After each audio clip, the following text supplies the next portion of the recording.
पिछला बार सीरी विधि से धान के खेती हम कैले रहे।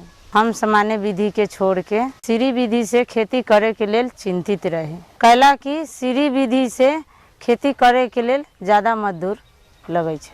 तब हम सोचली जे सीरी विधि से एगो खेत में कोना पर करके देखे छी। सीरी विधि खेत बिया उपचार करे में कोई मजदूर न लगे छे। सीरी विधि से खेती करे के लेल बीज हम 10 मिनट में घर में उपचार कर ले छी।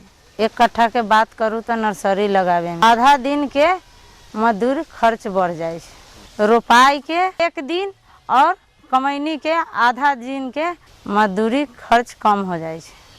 कुल मिला के समान विधि के बदले सीरी विधि में 1 दिन के मजदूरी खर्चा बढ़ जाए छे, पर ओकरा मुकाबला 1 कट्ठा में 50 किलो धान बढ़ जाए छे। एकरा 10 रुपये किलो के हिसाब से जोड़ल जाए तब 1 कट्ठा में 500 रुपया नाफा मिले।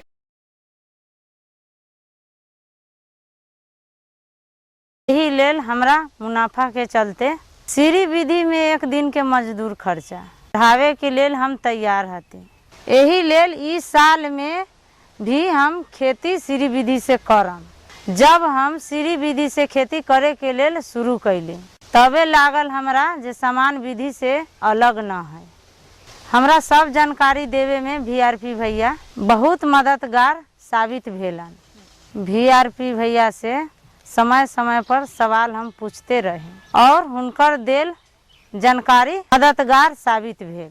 हमरा समान विधि के मुकाबला में सीरी विधि में ज़्यादा उपज भेल।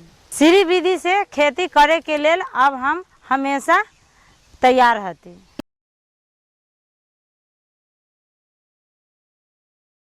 इस साल फिर हम सीरी विधि से खेती करम। दूसरा दीदी के भी सीरी विधि से खेती करे के लेल प्रोत्साहित करम।